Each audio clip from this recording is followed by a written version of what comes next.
గౌరవనీయులు మైదుకూరు గౌరవ శాసనసభ్యులు సుధాకర్ యాదవ్ గారు, జిల్లా తెలుగుదేశం పార్టీ అధ్యక్షులు శ్రీనివాసరెడ్డి గారు, వేదికపైనున్న సహచర మంత్రివర్గ సభ్యులు, వేదికపైనున్న గౌరవ శాసనసభ్యులు, తెలుగుదేశం పార్టీ నాయకులు, అదే మాదిరిగా నాకు ప్రాణ సమానమైన తెలుగుదేశం పార్టీ కుటుంబ సభ్యులందరికీ పేరు పేరున మనస్ఫూర్తిగా నమస్కారాలు, అభినందనలు. ఈరోజు మన నాయకుడు నందమూరి తారక రామారావు గారి యొక్క 29వ వర్ధంతి, అది కూడా ఈ మైదుకూరులో జరుపుకోవడం చాలా అదృష్టంగా నేను భావిస్తున్నాను. ఒక మహానాయకుడు, ప్రజానాయకుడు, తెలుగు జాతి చరిత్ర ఉన్నంత వరకు తెలుగు వారి గుండెల్లో ఉండే ఏకైక వ్యక్తి నందమూరి తారక రామారావు గారు. ఈరోజు మనందరం చూస్తే తెలుగు జాతి కోసం పుట్టిన అనుక్షణం ఈరోజు తెలుగు జాతి ఆత్మ గౌరవం కోసం తప్పించిన ఏకైక నాయకుడు ఎన్టీఆర్. ఎన్టీఆర్ అంటే 3 అక్షరాలు కాదు, తెలుగు వారి ఆత్మ గౌరవం. ఇంకొక పక్క మనం చూస్తే పేదవాడి గుండెల్లో తీపి జ్ఞాపకం, బడుగు బలహీన వర్గాల గుండెల్లో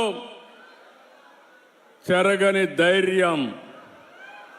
9 నెలలే ఎన్టీ రామారావు గారు పార్టీ పెట్టి ప్రపంచంలో కూడా ఎవ్వరు కూడా అధికారంలో రాలేదు.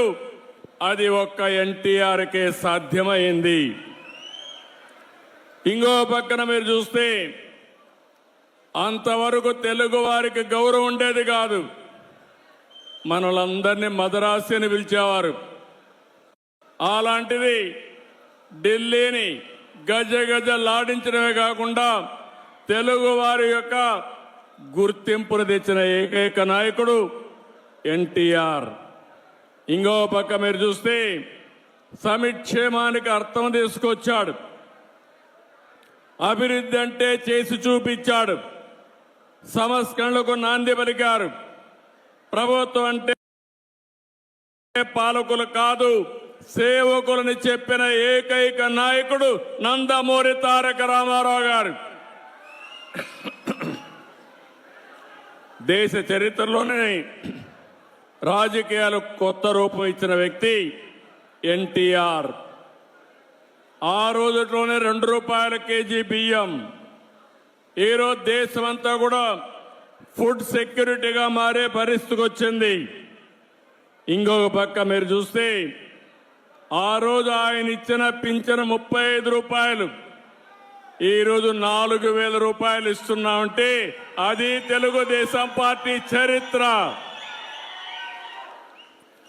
ఇవే కాకుండా పేదవాడు కూడా పక్కా ఇల్లుండాలి, గుడిసెలు కాదని చెప్పి పక్కా ఇళ్లకు నిర్మాణం చేశాడు. ఈరోజు దేశమంతా కూడా ఇళ్ల నిర్మాణం పెద్ద ఎత్తున చేసే పరిస్థితికి వచ్చారు. మీరు ఒకసారి చూస్తే రాజకీయాలంటే వేలు ముద్రేసేవాళ్ళు కాదు, చదువుకునే వాళ్ళు రావాలని మొట్టమొదటిసారిగా రాజకీయాల్లో చదువుకున్న వ్యక్తులు ఇచ్చిన ఏకైక నాయకుడు నందమూరి తారక రామారావు గారు. బీసీలు అంతవరకు రాజకీయ ప్రాతినిధ్యమే లేదు. ఈరోజు ఈ మైదుకూరులో కూడా బీసీ గెలిచాడంటే, సుధాకర్ యాదవ్ గెలిచాడంటే అది ఎన్టీ రామారావు గారు వేసిన ఫౌండేషను. ఈరోజు ఆయన కళ మనం నిజం చేసే పరిస్థితికి వచ్చాం. ఇవే కాదు, మీరు ఒకసారి చూస్తే ఈరోజు ఎన్టీ రామారావు గారు వచ్చిన తర్వాతనే అన్ని కార్యక్రమాలు జరిగాయి. మనం కూడా ఒక్కసారి గుర్తుపెట్టుకోవాలి. ఎన్టీఆర్ ఒక స్ఫూర్తి, ఎన్టీఆర్ ఒక ఆదర్శం, ఆయన జీవితం ఒక సందేశం. మనవారిగానే ఎన్టీఆర్ కూడా మామూలు వ్యక్తిగానే పుట్టాడు. సామాన్య రైతు కుటుంబంలో పుట్టాడు. అంచెలంచెలుగా ఎదిగాడు. నిరంతరం శ్రమపడ్డాడు. క్రమశిక్షణతో బతికాడు. ఈరోజు మీరు చూస్తే మనం మాట్లాడుకుంటుంటే ఒక రైతు కుటుంబంలో పుట్టిన బిడ్డ సినిమా జీవితంలో ఈరోజు ఎన్టీఆర్ను ఒక్కసారి గుర్తు చేసుకుంటే రాముడు ఎట్టుంటాడో తెలియదు కానీ రాముడి రూపాన్ని ఎన్టీఆర్లో చూసుకున్నాం.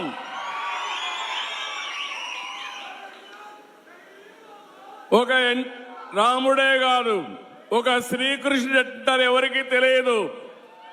ఇప్పటికి కూడా శ్రీకృష్ణుడు అంటే ఎన్టీఆర్ రూపంలో చూస్తున్నాం. ఇది ఒకటే కాదు, ఆయన జీవితంలో మనం చూస్తే ఇప్పుడే కాదు ఇంకా మళ్ళా పుట్టరు. ఒకవేళ ఆయన చేసిన పాత్రలు చేయాలంటే మళ్ళీ ఎన్టీ రామారావు గారే పుట్టాలి తప్ప ఎవరికి సాధ్యం కాదు. ఇంకొక పక్కన రాజకీయాలు, కొత్త నిర్వచనం తీసుకొచ్చాడు. అంతవరకు చూస్తే రాజకీయాలంతా కూడా దోపిడీకి మారుపేరుగా ఉండే రాజకీయాల్ని ప్రజాహితం కోసం, ప్రజాసేవ కోసం రాజకీయాలను చేసిన నాయకుడు ఎన్టీ రామారావు గారు. మీరు ఒకసారి చూస్తే రాజకీయం అంటే పెత్తందారి విధానం కాదు, పేదల జీవితాలు మార్చేదే రాజకీయం అని చెప్పి చేసి చూపించిన నాయకుడు ఎన్టీ రామారావు గారు. మీరు ఒకసారి చూసినప్పుడు బీసీలకు మొట్టమొదటిసారిగా స్థానిక సంస్థల్లో రిజర్వేషన్లు పెట్టిన వ్యక్తి ఎన్టీఆర్ అని చెప్పి నేను మీకు తెలియజేస్తున్నా. ఇదే కాకుండా మా ఆడబిడ్డలు ఈరోజు ధైర్యంగా మీరు డిమాండ్ చేసి మీ తల్లిదండ్రులు సంపాదించిన ఆస్తిలో సమాన హక్కు అడిగే అవకాశం వచ్చిందంటే అది ఎన్టీఆర్ ఇచ్చినటువంటి వరం. మీ అందరికీ ఆయన ఇచ్చిన చట్టం అని చెప్పి కూడా నేను మీకు తెలియజేస్తున్నా. ఇంకో పక్క రాజకీయాల్లో మగవాళ్లే కాదు, ఆడబిడ్డలు రాణిస్తారని స్థానిక సంస్థల్లో 9% రిజర్వేషన్లు పెడితే ఈరోజు దేశంలో 33% ఆడబిడ్డలకు చట్టసభల్లో రిజర్వేషన్లు వచ్చాయంటే దీనికి ఫౌండేషన్ వేసిన వ్యక్తి నందమూరి తారక రామారావు అని చెప్పి నేను మీకు తెలియజేస్తున్నా. అంటే ఆ రోజు ఆ మహనీయుడు ఆలోచించాడు, దానికి అనుగుణంగా పాలసీలు తీసుకొచ్చాడు, అమలు చేశాడు. అది దేశానికే ఆదర్శంగా తయారయ్యే పరిస్థితి వచ్చింది. ఆడబిడ్డలు చదువుకోవాలని మహిళా విశ్వవిద్యాలయం పెట్టాడు. ఇంకో పక్కన బడుగు బలహీన వర్గాలకే కాకుండా పేదలు గాని, కార్మిక, కర్షక, మైనారిటీ సోదరులకి సంక్షేమ కార్యక్రమాలు తీసుకొచ్చాడు. ఆయన ఒకటే ఆలోచించాడు, పేదరికం పూర్తిగా నిర్మూలించాలనేది ఎన్టీ రామారావు గారి కళ. నేను ఒకటే చెప్తున్నా, భవిష్యత్తులో జీరో పావర్టీ, పేదరికం లేని సమాజం ఒక్క తెలుగుదేశం పార్టీతోనే సాధ్యం. అది చేసి నిరూపిస్తాం.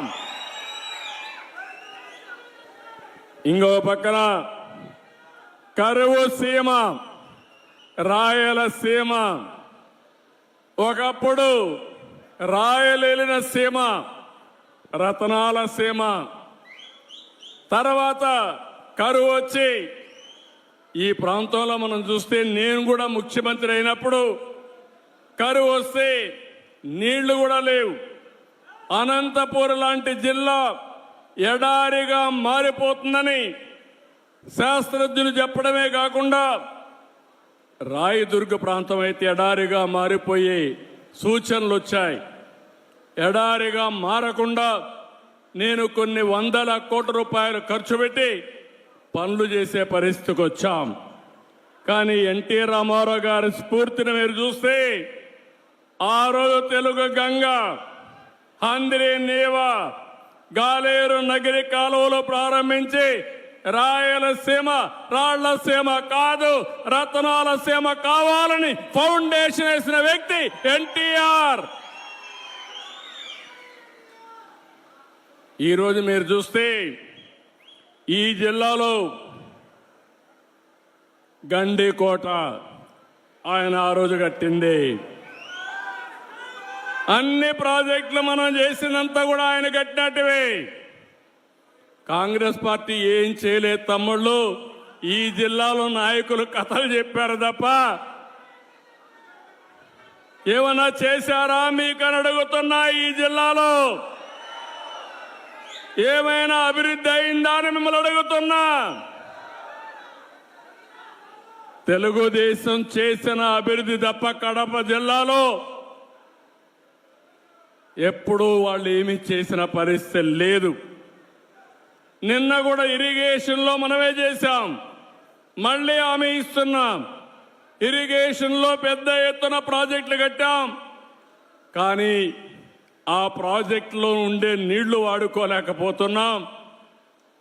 ఆ నీళ్లన్నీ కూడా సమర్థవంతంగా వాడుకోవడానికి ఈ కడప జిల్లా నేను అన్ని విధాలా సహకరిస్తానని మీ అందరికీ హామీ ఇస్తున్నా. అది కూడా ఇంకొక పక్క ఎన్నోసార్లు చెప్పాను, ఈ కడప జిల్లా తయారవుతుందని. మామూలు వరి పంట కంటే హార్టికల్చర్ పండ్ల తోటలు వేసుకుంటే 2 ఇంతలు 3 ఇంతలు. ఇంత మునుపు కూడా బనానా కానీ ఆరెంజెస్ కానీ దీనికి ప్రాధాన్యత ఇచ్చాం. మళ్ళీ నేను శ్రద్ధ పెడతాను. ఈ జిల్లాలో ఉండే నీళ్లు ఉపయోగించుకోవడానికి అన్ని పనులు చేస్తాను. మీరు ఒకసారి చూస్తే నేనున్నప్పుడు రాయలసీమలో మైక్రో ఇరిగేషన్కి 90% సబ్సిడీ ఇచ్చాం. అది కూడా తీసేసే పరిస్థితికి వచ్చారు. మళ్ళీ నేను వచ్చిన వెంటనే రాయలసీమ రైతాంగానికి మంచి జరగాలని ఈరోజు 90% సబ్సిడీతో డ్రిప్ ఇరిగేషన్ మీకు ఇస్తున్నానంటే అది తెలుగుదేశం పార్టీ. ఒక పక్క డ్రిప్ ఇరిగేషన్ వచ్చి, ఒక పక్క ఆధునీకరణ వచ్చి, ఇంకో పక్క హార్టికల్చర్ పంటలు వేసుకుని మార్కెటింగ్ అని ఎస్టాబ్లిష్ చేస్తే ఈ రాయలసీమకు తిరుగుండదు. నిన్న కూడా కేబినెట్లో మాట్లాడాను. రాయలసీమలో ఎక్కువ ఆదాయం వచ్చే జిల్లాలు చూస్తే కడప, అనంతపురం జిల్లాలు కూడా ముందుకు వచ్చే పరిస్థితికి వచ్చింది. మీరు శ్రద్ధ పెట్టండి. నేను ఒకటే చెప్తున్నా, ఈ రాయలసీమని ఈ కడపలో ఒకప్పుడు మీరు చూస్తే ముఠా కక్షలు ఉండేటివి, చంపుకునే సంస్కృతి ఉండేది. నేను గర్వంగా చెప్పగలుగుతున్నా, ముఠాలను పూర్తిగా అణిచివేసిన పార్టీ తెలుగుదేశం పార్టీ. దీన్ని రాబోయే రోజుల్లో నెక్స్ట్ లెవెల్కి ఎట్ట తీసుకుపోవాలను తీసుకుపోతామని చెప్పి కూడా నేను మీ అందరికీ హామీ ఇస్తున్నా. ఇంకో పక్కన నేను నిన్న మొన్న మాట్లాడాను, పోలవరం ప్రాజెక్టు ఈ రాష్ట్రానికి ఒక జీవనాడి. నీళ్లన్నీ కూడా మీరు చూస్తే పోలవరం కిందన గోదావరి ద్వారా సముద్రం లేకపోతున్నాయి. ఈ సంవత్సరం 4000 టీఎంసీ నీళ్లు సముద్రం లేకపోయినాయి. కానీ నేను ముందు జాగ్రత్త చేసి ఈసారి మీరు చూస్తే శ్రీశైలం కానీ ఇవన్నీ నీళ్లు తీసుకొచ్చి రాయలసీమలో ఉండే రిజర్వాయర్లు కళకళలాడుతున్నాయంటే అది తెలుగుదేశం పార్టీ చూపించిన చొరవ. ఇప్పుడు నేను ఆలోచించింది, పోలవరం నుంచి దగ్గర ఒక 200 నుంచి 300 టీఎంసీ నీళ్లు రాయలసీమకు వస్తే ఇంకా రాయలసీమను ఎవ్వరూ పట్టలేరని చెప్పి కూడా నేను మీకు తెలియజేస్తున్నా. ప్రగతి వైపు పరుగు పెట్టే పరిస్థితి వస్తుంది. అందుకే పోలవరాన్ని మళ్ళీ పట్టాలెక్కించాం. ఈరోజు ఇక్కడికి వచ్చాను.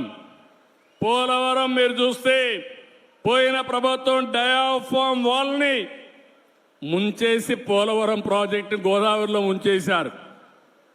ఈరోజే మళ్ళీ కేంద్ర సహకారంతో 12,200 కోట్ల రూపాయలు ఫేజ్ 1 కింద డబ్బులు ఇస్తే డయాఫామ్ వాల్ కూడా ప్రారంభిస్తున్నాం.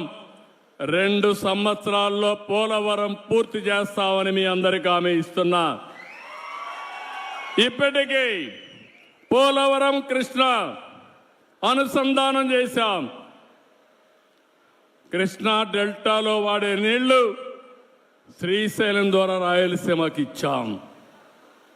అందుకే నేను ఆలోచిస్తున్నాను, రేపు రాబోయే రోజుల్లో గోదావరి, పెన్నా, పోలవరం, బనకచెర్ల వరకు అనుసంధానం చేయగలిగితే అది ఒక గేమ్ చేంజర్గా తయారవుతుంది. ఇంకా ఇబ్బందే ఉండదు.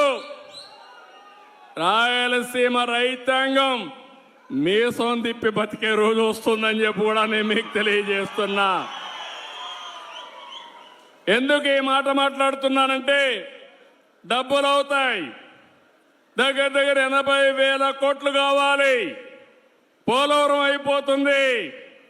నా జీవితాశయం ఎట్టి పరిస్థితిలో బనకచెర్లకు నీళ్లు తీసుకొస్తే అక్కడి నుంచి తెలుగు గంగ, హంద్రి నీవ, నగిరి గాలేరు ఇక్కడి నుంచి నేరుగా ఎక్కడికంటే అన్ని జిల్లాలే కాకుండా సోమశిలకెళ్ళి, కందలేరుకెళ్ళి మళ్ళీ తిరుపతికి వచ్చి వెంకటేశ్వర స్వామి పాదాల చెంత బాలాజీ రిజర్వాయర్కు నీళ్లు వచ్చే పరిస్థితి వస్తాయి.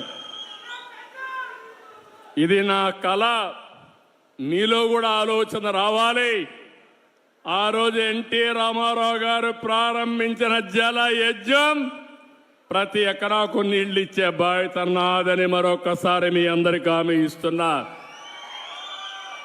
ఎట్లొస్తాయని కూడా మీరు ఆలోచిస్తే పోలవరం నుంచి కృష్ణాకు వచ్చిన తర్వాత Nagar Sagar right main canal దగ్గర ఆ నీళ్లు తీసుకొచ్చి అక్కడ ఒక రిజర్వాయర్ కట్టి అక్కడి నుంచి ఇంకా ముందుకు తీసుకుపోతే ఏదైతే వెలుగొండ ప్రాజెక్టు ఉందో అక్కడ కూడా నీళ్లు ఇచ్చి అక్కడి నుంచి నల్లమలై ఫారెస్ట్ కట్ చేస్తే లోపల ఒక టన్నల్ వేస్తే నేరుగా బనకచెర్లకు నీళ్లు వస్తాయి.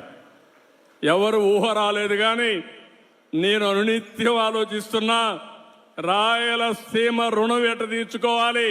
నేను కూడా పుట్టింది రాయలసీమలో, పుట్టా రాయలసీమ బిడ్డ. ఈ రుణం తీర్చుకోవాలనుకున్నప్పుడు రాష్ట్రాన్ని అభివృద్ధి చేస్తాం. కరువు జిల్లాలైన రాయలసీమని అభివృద్ధి చేసే బాధ్యత తీసుకుంటానని చెప్పి కూడా నేను మీకు తెలియజేస్తున్నా. అందుకనే ఇంకొక పక్క మీరు ఒకసారి చూసినప్పుడు ఈ నీళ్లన్నీ కూడా సముద్రం లేకపోతున్నాయి. ఈ విషయం మీరు గుర్తుపెట్టుకోవాలి. ఈ సంవత్సరం 5,000 టీఎంసీ నీళ్లు వర్షాలు వచ్చిన తర్వాత సముద్రంలోకి వెళ్ళాయి. ఈరోజు మనం చూస్తే బాగా వర్షాలు వచ్చినప్పుడు నీళ్లన్నీ సముద్రం లేకపోతున్నాయి. వర్షాలు లేనప్పుడు కరువు కాటకాలతో మనం ఇబ్బంది పడుతున్నాం. ఈ రెండు కూడా అనుసంధానం జరగాలంటే, కరువు రహిత రాష్ట్రంగా తయారు కావాలంటే నదుల అనుసంధానమే ఏకైక మార్గం. ఇది సాధ్యం. ఒకప్పుడు ఇంత టెక్నాలజీ లేదు, ఇప్పుడు టెక్నాలజీ వచ్చింది. ఇది చేసి చూపిస్తామని చెప్పి కూడా నేను మీకు తెలియజేస్తున్నా. ఇంకో పక్కన మీరు ఒకసారి ఆలోచిస్తే ఈ జిల్లాలో కొప్పర్తి, ఇక్కడే కడపలో 2,300 కోట్ల రూపాయలు కేంద్రం ఇచ్చారు. కొప్పర్తిని ఒక పారిశ్రామిక కేంద్రంగా తయారు చేసే బాధ్యత మీకు ఉద్యోగాలు ఇప్పించే బాధ్యత నేను తీసుకుంటానని చెప్పి కూడా నేను మీకు తెలియజేస్తున్నా. ఇంకో పక్క స్టీల్ ప్లాంట్ కూడా ఉంది, దాన్ని కూడా పర్సూ చేస్తున్నాం. అది కూడా వస్తే ఈ జిల్లా ప్రగతి జరుగుతుంది. ఇంకో పక్క ఇది కాకుండా ఎంఎస్ఎంఈ పార్క్ ఒకటి ఇక్కడ పెట్టే ఇంత మునుపు ఆఫీస్ ఉంది, దాన్ని ఎక్కడా మార్చడం లేదు, ఇక్కడే ఉంటుందని కూడా మీ అందరికీ హామీ ఇస్తున్నా. నా ఆలోచన ఒకటి, ఒక ఇంటికి ఒక పారిశ్రామికవేత్త తయారు కావాలి. ఒకప్పుడు ఐటీ గురించి మాట్లాడా, ఇప్పుడు నేను మాట్లాడేది 1 ఫ్యామిలీ 1 ఆంటర్‌ప్రెన్యూర్. ఒకప్పుడు ఐటీ, ఇప్పుడు ఏఐ, ఆర్టిఫిషియల్ ఇంటెలిజెన్స్. మీ ఫోన్లో మీరు ఏది కావాలన్నా, ఏ సజెషన్ కావాలన్నా తీసుకునే పరిస్థితి వచ్చేసింది. ఇంకా ఆఫీసుకు పోయే పని లేదు. ఈ రోజే ఓపెన్ చేయాల్సింది, కానీ కొన్ని కారణాల వల్ల చేయలేకపోయాం. ఈ నెల చివరిలోనే వాట్సాప్ గవర్నెన్స్ తీసుకొస్తున్నా. మీ సెల్ ఫోన్లో మీకు ఏ పని కావాలన్నా ఒక మెసేజ్ పెట్టినా, మీరు మెసేజ్ పెట్టడం తెలియకపోతే మామూలుగా మీరు మాట్లాడినా మీకు ఆ పని చేసి పెట్టే బాధ్యత ఈ ప్రభుత్వం తీసుకుంటుంది. ఆఫీసులకు పోయే పని లేదు. ఆఫీసులే మిమ్మల్ని ఎదుర్కొంటూ వచ్చి మీరెక్కడుంటే అక్కడ పనులు చేసే పరిస్థితి తీసుకొస్తామని కూడా మీకు తెలియజేస్తున్నా. ఇలాంటివి మీరు చూసినప్పుడు, ఇంకా కొన్ని విషయాలు వచ్చినప్పుడు, ఈ జిల్లాలో రోడ్డు వ్యవస్థ మీరు చూశారు, రాయలసీమలో ఎయిర్పోర్ట్లు చూశారు, ఇప్పుడే చూశారు మన ఎయిర్పోర్ట్ను కూడా 250 కోట్ల రూపాయలతో టర్మినల్ కూడా కడుతున్నారు. నేనే రన్వే కూడా ఇంప్రూవ్ చేయించాను. అప్పట్లో నేనే నైట్ ల్యాండింగ్ ఫెసిలిటీ పెట్టాను. 5 ఏళ్లు ఒక్క ఫ్లైట్ రాలేదు. ఇప్పుడు ఫ్లైట్లు ప్రారంభమైనాయి. భవిష్యత్తులో కడప కేంద్రంగా అనేక నగరాలకు కనెక్టివిటీ వచ్చే పరిస్థితి వస్తుంది. ఎక్కడికి పోవాలన్నా మీరు వెళ్ళి పని చూసుకొని సాయంత్రం ఇంటికి వచ్చే పరిస్థితి వస్తుంది. అక్కడి నుంచి కడప నుంచి కూడా మీరు చూస్తే Gandikota one of the most beautiful place. అది ప్రపంచంలోనే 10 బ్యూటిఫుల్ ప్లేసులు గండికోట ఒకటి. దీన్ని నేను అప్పుడు అభివృద్ధి చేయాలని ప్రయత్నం చేశాను. దీనివల్ల చాలా మంది పర్యాటకులు వస్తారు, టూరిజం అభివృద్ధి అవుతుంది, ఉపాధి అవకాశాలు వస్తాయి. ఇలాంటి చాలా జరిగే పరిస్థితి వస్తుంది. ఇప్పుడు ఇంకో పక్కన ఆంధ్రప్రగతి గ్రామీణ బ్యాంక్ ఇలాంటివన్నీ కూడా ఇప్పుడే మనం మీరు చూస్తే గండికోటకి కేంద్రం 80 కోట్ల రూపాయలు ఇచ్చారు. అక్కడ మంచి ఇన్ఫ్రాస్ట్రక్చర్ డెవలప్ చేస్తాం. ఇన్ఫ్రాస్ట్రక్చర్ డెవలప్ చేసి మంచి హోటల్స్ కూడా కట్టించి ఎవరైనా సరే టూరిస్టులు వస్తే దీన్ని ఒక హబ్గా తయారు చేసే బాధ్యత ఈ ప్రభుత్వం తీసుకుంటామని చెప్పి కూడా నేను మీకు తెలియజేస్తున్నాను. ఇదే కాకుండా ఈరోజు ఇంకొకటికి వచ్చినప్పుడు ఆంధ్ర ప్రగతి గ్రామీణ బ్యాంకులు కూడా నా దృష్టి తీసుకొచ్చారు. ఎందుకు చేశారో కనుక్కుంటాను. ఎందుకంటే రాష్ట్రం అంతా కూడా ఒకటే చేస్తారని కూడా అన్నారు. ఏ విధంగా చేయాలో మాట్లాడి ఇది కేంద్రం కూడా చేయాలి, ఇద్దరితో మాట్లాడుకొని ఏం చేయాలనో దానికి కూడా ఒక పరిష్కార మార్గం చూపిస్తాం. ఇంకో పక్కన మీరు చూస్తే ఇక్కడికి వచ్చినప్పుడు రాజోలి ఆనకట్ట ఇప్పుడే మన ఎమ్మెల్యే గారు చెప్పారు. మాటలు చెప్పి 5 సంవత్సరాలు ఒక తట్ట మట్టి కూడా వేయలా. నేను హామీ ఇస్తున్నా, రాజోలి బండ ఆనకట్ట డెవలప్ చేసి 90,000 ఎకరాలకు నీళ్లు ఇచ్చి నీటి ఎద్దడి లేకుండా చేసే బాధ్యత ఈ ప్రభుత్వం తీసుకుంటాం. ఇంకో పక్కన ఇక్కడికి వచ్చినప్పుడు మీరు చూస్తే నాకు ప్రాణ సమానమైన తెలుగుదేశం పార్టీ కుటుంబ సభ్యులందరూ ఇక్కడున్నారు. చాలా హుషారుగా ఉన్నారు మీరు. ఇంకా స్పీడ్ పెంచాలి. ఎన్టీ రామారావు స్పిరిట్ మీద రావాలి. మొన్న ఎన్నికల్లో మీరు చూశారు, ఒక చరిత్ర సృష్టించాం. తెలుగుదేశం పార్టీ పెట్టినప్పటి నుంచి ఎప్పుడు రాని విజయం వచ్చింది. 93% సీట్లు మనమే గెలిచాం. మనం తీసుకున్న నిర్ణయం మీరు చూస్తే జనసేన, బీజేపీ, తెలుగుదేశం కలిసి పోటీ చేశాం. తమ్ముళ్ళు, నేను చాలా సార్లు చూశాను, కానీ ఇటీవల కాలంలో గెలవని కడప పాత జిల్లాలో 10కి 7 గెలిచాం. ప్రస్తుతం ఈ కడప పార్లమెంట్లో 7కి 5 గెలిచాం. ఇంకొంచెం కష్టపడుంటే పార్లమెంట్ కూడా గెలిచేవాళ్ళం. ఆ 2 సీట్లు కూడా గెలిచేవాళ్ళం. ఇప్పుడు చెప్తున్నా మీ అందరికీ, 5 ఏళ్ళలో ఏం జరిగిందో చూశారు. ఈ 5 ఏళ్ళలో మీ జీవితాల్లో ఏ విధంగా వెలుగులు వస్తాయో మీరే చూడబోతున్నారు. ఆ తర్వాత 7కు 7 గెలిపించాలి, 10కి 10 గెలవాలి, పార్లమెంట్లు కూడా గెలవాలి. అప్పుడే అభివృద్ధి సాధ్యం. మీరు ఒక విషయం గుర్తుపెట్టుకోవాలి, ఈరోజు కేంద్రంలో ఎన్డీఏ పాలన ఉంది, రాష్ట్రంలో ఎన్డీఏ పాలన ఉంది. ఎన్నికల ముందు ఈ విధంగా నవ్వుతూ మాట్లాడిన సందర్భమే లేదు. కూర్చోవాలంటే భయం, ఇంట్లో నవ్వాలంటే భయం, దారిలో ఇంట్లో నుంచి బయట రావాలంటే భయం. మా ప్రెస్ వాళ్ళు ఎవరైనా ఒక ఆర్టికల్ రాయాలంటే వణుకు. 2430 జీవో గుర్తొస్తుంది మీ అందరికీ. కానీ తమ్ముళ్ళు, ప్రజాస్వామ్యంలో ఈరోజు మీరు స్వేచ్ఛగా ఉండగలుగుతున్నారంటే అది ప్రజాస్వామ్యం అని చెప్పి మరొక్కసారి తెలియజేస్తున్నా.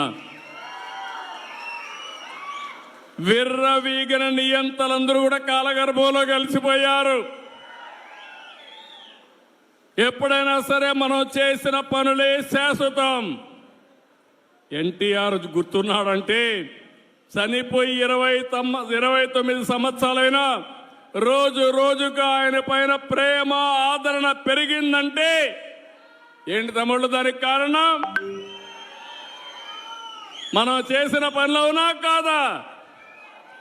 అలాంటివి మనం గుర్తుపెట్టుకోవాల్సిన అవసరం ఉంది. ఈరోజు కేంద్రం వచ్చిన తర్వాత నేను కూడా, మీరందరూ ఒక మంచి పని చేశారు. తెలుగుదేశం పార్టీ, ఎన్డీఏ కార్యకర్తలు కూడా కష్టపడ్డారు, మెజారిటీ గెలిపించారు. 21 పార్లమెంటు సీట్లు గెలిపించారు మీరందరూ 25కు. ఇంకొంచెం కష్టపడి ఉంటే 25 గెలిచేవాళ్ళం. అని ఆ 21 సీట్లు ఒక సంజీవనిగా మారాయి. రాష్ట్రం అస్తవ్యస్తంగా ఉంది. వెంటిలేటర్ పైనుండే రాష్ట్రానికి ఆక్సిజన్ కేంద్రం ఇచ్చే పరిస్థితి వచ్చింది. ఈరోజు కష్టాలన్నీ తీరిపోయే పరిస్థితికి వస్తున్నాం, కానీ పూర్తిగా తీరిపోలేదు. అందుకే మీరు ఒక్కసారి ఆలోచిస్తే అమరావతి ప్రాజెక్ట్ని మళ్ళీ ఒకసారి అమరావతిని మనం గట్టెక్కించే పరిస్థితికి వచ్చాం. ఇంకో పక్కన పోలవరానికి ప్రాణం పోసే పరిస్థితికి వచ్చాం. విశాఖపట్నం రైల్వే జోన్ ఇచ్చారు. ఇంకో పక్కన నిన్ననే మీరు చూస్తే విశాఖ ఉక్కు, ఆంధ్రుల హక్కు అని పోరాటం చేస్తే అది కూడా కన్నుమరుగయ్యే పరిస్థితి వస్తే 13,000 కోట్ల రూపాయలు ఇచ్చి కేంద్రం ఆదుకున్నారంటే అది ఒక చరిత్ర. ఆ చరిత్ర ఎన్డీఏ వల్లనే సాధ్యం, కానీ వేరే వల్ల కాదని మరొకసారి మీకు విజ్ఞప్తి చేస్తున్నా. ఈరోజు అభివృద్ధి జరుగుతూ ఉంది. నేను ఒకటే మీ అందరికీ హామీ ఇస్తున్నా, భవిష్యత్తులో కూడా మీకు అండగా ఉంటాం. నేను అభివృద్ధి, సంక్షేమం, సుపరిపాలన నాందిగా మాట్లాడాను. ఎన్నికల్లో ఈ విషయమే చెప్పాను. నన్ను నమ్మారు, మా కూటమిని నమ్మారు. నన్ను, మా మిత్రుడు పవన్ కళ్యాణ్ గారిని, బీజేపీని నమ్మారు, నరేంద్ర మోడీ గారిని నమ్మారు. మీరందరూ ఓట్లేశారు. ఈరోజు మీ రుణం తీర్చుకుని కార్యక్రమానికి శ్రీకారం చుట్టాం. ఈరోజు మీరు చూస్తే అభివృద్ధిని పట్టాలెక్కించాం. ఎక్కడికక్కడ ఒక్కొక్క పని చేసుకుంటూ ముందుకు పోతున్నాం. రాయలసీమలో కానీ, రాష్ట్రంలో కానీ ఒక నేషనల్ హైవేస్ అన్ని 50,000 కోట్ల రూపాయలు ఖర్చు పెట్టి 3 ఏళ్లలో పూర్తి చేస్తున్నాం. 70,000 కోట్ల రూపాయల రైల్వే లైన్స్ అన్ని, రైల్వే స్టేషన్స్ అన్ని పూర్తి చేసే బాధ్యత తీసుకున్నాం. నిన్ననే అనౌన్స్ చేశాను. GSDP అంటే మన తలసరి ఆదాయం పెంచడం. ఈరోజు 12.94% వచ్చింది. నేను ఒక స్వర్ణాంధ్రప్రదేశ్ విజన్ తయారు చేశాను. అందులో 15% పెరగాలి. 15% పెంచుకుంటూ పోతే ఈ రాష్ట్రంలో ఎవ్వరూ పేదవాళ్ళు లేకుండా అందరికి దగ్గర డబ్బులుండే విధానానికి నేను ఆలోచిస్తున్నా. పేదరికం లేని సమాజం ఎన్టీ రామారావు గారి కళ. దాన్ని జయప్రదం చేసే బాధ్యత నాదని మరొకసారి మీ అందరికీ హామీ ఇస్తున్నా. తమ్ముళ్ళు, ఇక్కడ మీరందరూ ఉన్నారు. తెలుగుదేశం పార్టీకి ఒక చరిత్ర ఉంది. ఒకప్పుడు నేషనల్ ఫ్రంట్ అధికారంలోకి తెచ్చిన వ్యక్తి ఎన్టీ రామారావు గారు. తర్వాత యునైటెడ్ ఫ్రంట్, నేనే ఆ రోజు కన్వీనర్గా ఉండి 2 ప్రధానమంత్రులు చేశాం. NDA 1లో వాజ్పేయి గారికి సహకరించి మన రాష్ట్రాన్ని అభివృద్ధి చేశాం, సమైక్య ఆంధ్రప్రదేశ్ని. ఈరోజు NDA 2 నరేంద్ర మోడీ గారి నాయకత్వంలో 14-19లో పనిచేశాం. ఇప్పుడు పనిచేస్తున్నాం. నాకు ఏ మాత్రం అనుమానం లేదు. నరేంద్ర మోడీ గారి నాయకత్వంలో 2047కి భారతదేశం నెంబర్ 1 గాని, నెంబర్ 2 గాని తయారవుతుంది. నా ఆలోచన తెలుగు జాతి ప్రపంచంలోనే నెంబర్ 1 గా ఉండాలనేది నా సంకల్పం. అలాంటివి జరిగేటప్పుడు ఎప్పుడు కూడా తెలుగుదేశం పార్టీ ఒక ప్రాంతీయ పార్టీ గాని, జాతీయ భావాలతో పనిచేసిన పార్టీ తెలుగుదేశం పార్టీ. జాతీయ అభివృద్ధి కోసం పనిచేసిన పార్టీ తెలుగుదేశం పార్టీ. ఈరోజు మీరు చూస్తే 1 కోటి సభ్యత్వం ఈరోజు తెలుగుదేశం పార్టీలో ఉన్నారు. 1 crore. ఇటీవల లోకేష్ గారు జనరల్ సెక్రటరీ అయిన తర్వాత కార్యకర్తల సంక్షేమానికి పెద్దపీట వేశాడు. 130 కోట్ల రూపాయలు ఇన్సూరెన్స్ కానీ, వెల్ఫేర్ కానీ డబ్బులు ఖర్చు పెట్టే పరిస్థితికి వచ్చారు. ఈరోజు 1 కోటి మంది సభ్యులకి ఎవరైనా యాక్సిడెంట్ జరిగిపోతే వాళ్లకు 5 లక్షల రూపాయలు ఇచ్చే ఏకైక పార్టీ భారతదేశంలో తెలుగుదేశం పార్టీ. ఇది ఒక చరిత్ర. మీ రుణం తీర్చుకుంటాం, కార్యకర్తల రుణం తీర్చుకుంటాం. అందుకనే రాజకీయంగా మిమ్మల్ని ఎదుగుదల కోసం ప్రయత్నం చేయడం, సంక్షేమ కార్యక్రమాలు చేయడం, ఆర్థికంగా పైకి తీసుకురావడానికి ఏమేం చేయాలనో అవన్నీ చేస్తామని చెప్పి కూడా నేను మీకు తెలియజేస్తున్నా. అదే సమయంలో మిత్రపక్షాల కార్యకర్తలు కూడా విజ్ఞప్తి చేస్తున్నా.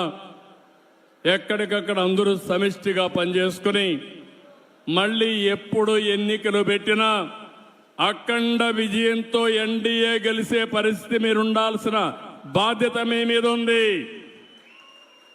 ఎప్పుడైతే నేను ఎన్నోసార్లు చెప్పాను, డబల్ ఇంజన్ సర్కార్, కేంద్రం రాష్ట్రంలో NDAనే ఉండాలి. అప్పుడే అభివృద్ధి పరిగెత్తిస్తుంది.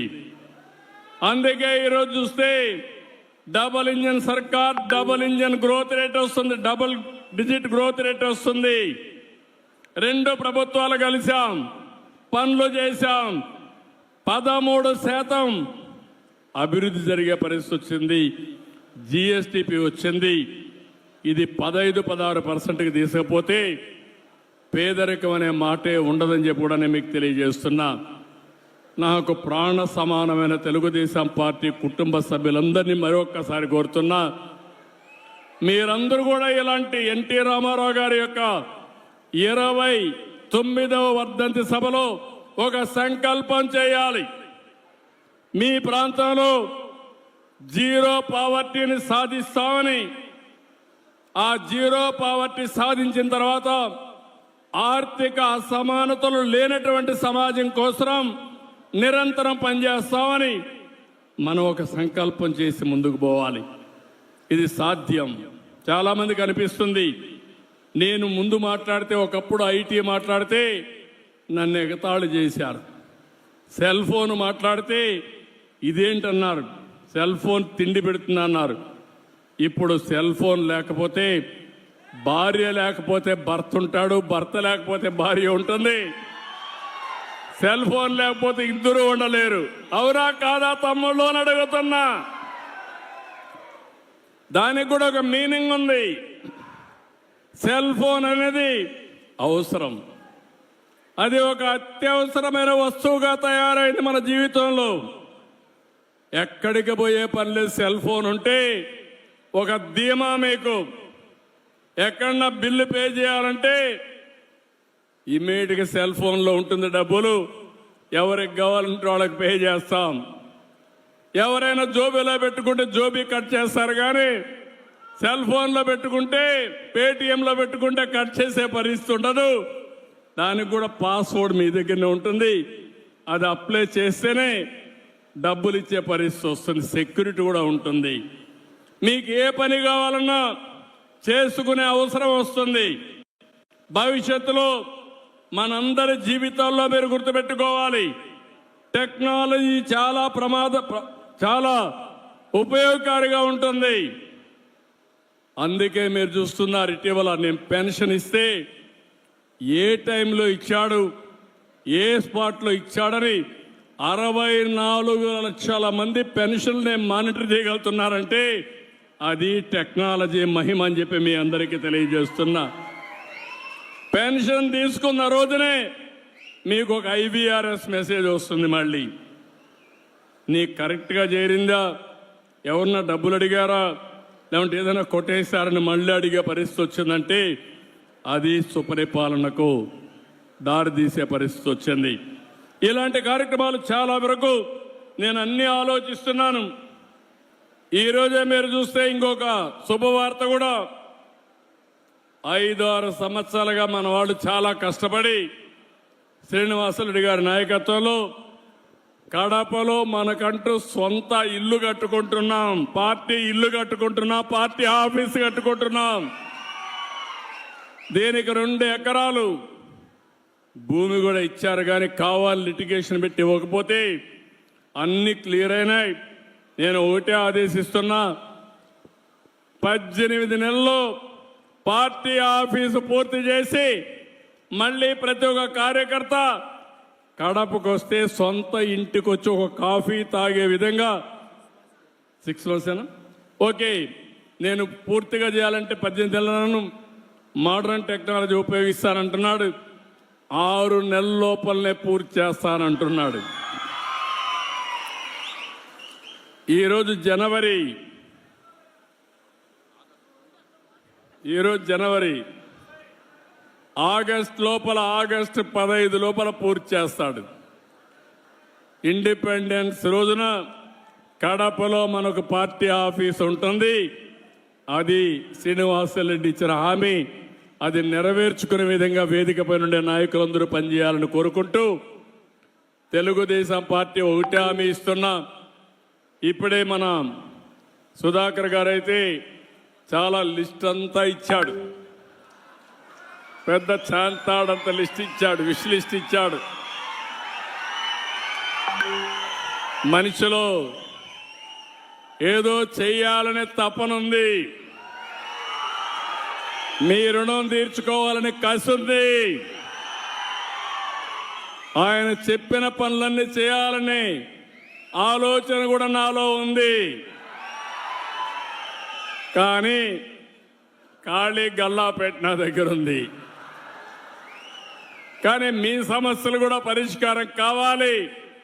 ప్రాధాన్యత క్రమంలో అన్ని సమస్యల్ని పరిష్కారం చేసే బాధ్యత మేము తీసుకుంటామని మరొక్కసారి మీ అందరికీ హామీ ఇస్తున్నా. ఈరోజు నేను ఇక్కడికి వచ్చింది స్వచ్ఛ ఆంధ్రప్రదేశ్ని ప్రతి 3వ శనివారం మనమందరం అమలు చేయాలని వచ్చాను. స్వర్ణాంధ్రప్రదేశ్ లాంచ్ చేశాను. ఆ స్వర్ణాంధ్రప్రదేశ్ కోసం స్వచ్ఛ ఆంధ్రప్రదేశ్ కూడా అవసరం. అది కూడా మైదుకూరులో ప్రారంభించడం నా అదృష్టంగా నేను భావిస్తున్నాను. అలాంటి మైదుకూరులో ఒక పవిత్రమైన కార్యక్రమానికి శ్రీకారం చుడుతున్నాం. ఇది అవుతాన మీటింగ్కి వెళ్తున్నాం. ఆధునికమైన పరిజ్ఞానాన్ని ఉపయోగించుకుందాం. పరిశుభ్రమైన వాతావరణాన్ని క్రియేట్ చేస్తాం. నేను అందుకే ఒక మాట చెప్తున్నాను. పరిశుభ్రమైన వాతావరణం అంటే మనం ఉండే ప్రాంతాలే కాదు, ముందు మన మైండ్ పరిశుభ్రంగా ఉండాలి. ప్యూరిఫికేషన్ ఆఫ్ మైండ్ ఉండాలి. గంజాయి తాగేసి పరిశుభ్రం అంటే ఒళ్ళంతా కుళ్ళిపోయిన తర్వాత లాభం లేదు. అదే మాదిరిగా రోగాలన్నీ వచ్చి మనం బయట వాళ్ళకు నీతులు చెప్తే ఎవరు నమ్మరు. ముందు మైండ్ ప్యూరిఫై చేయాలి, రెండోది బాడీ ప్యూరిఫై చేయాలి, మూడోది ఇల్లు జాగ్రత్తగా చూసుకోవాలి. ఇల్లు పరిశుభ్రంగా ఉండాలి, మీ ఇంట్లో ఆనందం ఉండాలి. నాలుగోది మీ పరిసరాలు కూడా పరిశుభ్రంగా ఉండాలి. ఐదోది మీరు పనిచేసే ప్రదేశం కూడా పరిశుభ్రంగా ఉండాలి. అప్పుడే స్వచ్ఛ ఆంధ్రప్రదేశ్కి సార్థకత. అది సాధించే వరకు నేను మీకు అండగా ఉంటానని మరొక్కసారి మీ అందరికీ హామీ ఇస్తూ, ఈరోజు ఒక మహనీయుడు వర్ధంతి. ఈ వర్ధంతి మనకందరికీ స్ఫూర్తి నింపే రోజు.